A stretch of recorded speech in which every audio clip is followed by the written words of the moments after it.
Imaginen un México donde los crucifijos de los salones de clases fueron reemplazados por retratos de líderes obreros. Un México donde los maestros rurales no solo enseñaban el abecedario, sino que marchaban al frente de una revolución ideológica, armados con libros que hablaban de la lucha de clases. En la década de 1930, durante el gobierno de Lázaro Cárdenas, el país vivió uno de sus experimentos sociales más radicales y polarizantes, la educación socialista. Un proyecto que prometía liberar al pueblo de la ignorancia, pero que terminó desatando una auténtica guerra cultural, persecuciones y un debate que casi un siglo después sigue resonando en las aulas mexicanas. Bienvenidos hoy a nuestro podcast, Maestros en Aprietos.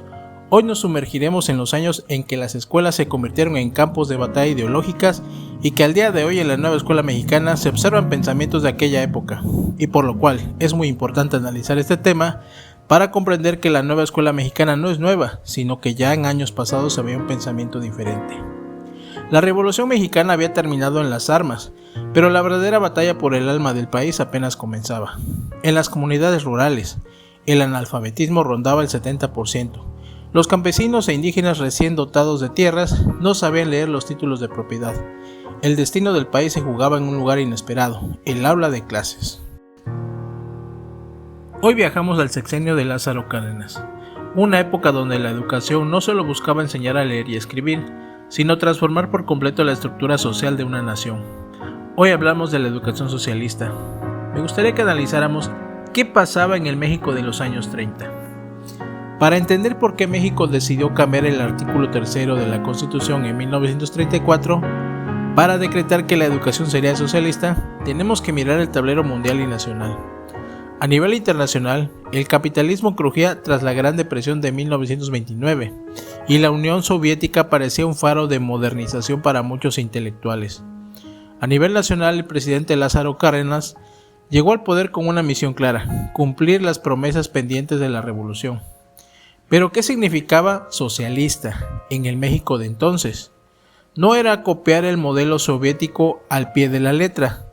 Se trataba de una educación emancipadora, que liberaba al pueblo de la ignorancia y del fanatismo religioso, utilitaria, enfocada en el trabajo, la agricultura y la técnica, colectivista, que enseñará a los niños a cooperar en lugar de competir. La escuela socialista no es solo la escuela de la lectura, es la escuela del tractor, del taller, de la cooperativa y de la higiene.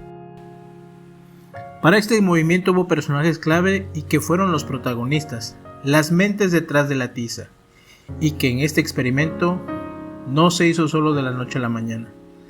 Hubo personajes claves que empujaron la reforma, cada uno desde su trinchera.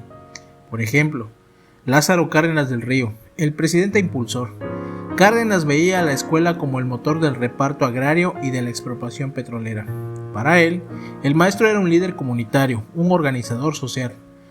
Narciso Basol, aunque dejó la Secretaría de Educación justo antes de la reforma de 1934, él fue el arquitecto ideológico, un intelectual radical que introdujo la educación sexual y el lacismo militante, ganándose la furia de los sectores conservadores. Y Gonzalo Vázquez Vela, el secretario de Educación que operó la reforma educativa en pleno cardenismo, encargándose de distribuir los polémicos nuevos libros de texto gratuito, que ilustraban a niños, campesinos y obreros marchando juntos. Pero el verdadero protagonista colectivo fue el maestro rural, hombres y mujeres jóvenes que viajaron a los rincones más apartados del país. No solo enseñaban matemáticas, enseñaban a los campesinos a defender sus tierras, a vacunar el ganado y a organizarse en sindicatos. El conflicto, la guerra en las aulas.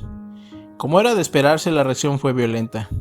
La Iglesia Católica, los terratenientes y la recién creada Unión Nacional Sinarquista vieron en la educación socialista un ataque directo a la familia y a la fe. El lema de la oposición armada era Cristo Rey y la Santísima Virgen de Guadalupe. La resistencia no fue solo de palabras, surgieron los maestros mártires en los pueblos. A muchos profesores les cortaron las orejas, los llamaban los desorejados, por negarse a dejar de enseñar. Otros lamentablemente pagaron con su vida. El delito: llevar un libro de texto a una comunidad aislada. Fue una época de polarización extrema, o estabas con el proyecto social del gobierno o estabas con la tradición religiosa. el legado del experimento para 1940 con el fin del gobierno de Lázaro Cárdenas y el inicio de la Segunda Guerra Mundial, el gobierno de Manuel Ávila Camacho decidió bajar la intensidad del conflicto y eliminar la palabra socialista de la Constitución en 1945, cambiando el enfoque hacia la unidad nacional. ¿Realmente fracasó la educación socialista? Si se midiera por la implementación de un régimen socialista, la respuesta es sí. Pero si miramos el mapa de México, el legado es inmenso. Se crearon las bases del Instituto Politécnico Nacional. Se fundaron los internados indígenas y las escuelas normales rurales que aún hoy existen. Y sobre todo, se logró integrar a millones de mexicanos a la vida pública del país. La educación socialista duró apenas unos años, pero demostró que el aula de clases puede ser el territorio más revolucionario de todos. Gracias por acompañarnos en este viaje por la historia de México. Si te gustó este episodio, suscríbete y compártelo. Nos vemos en el próximo.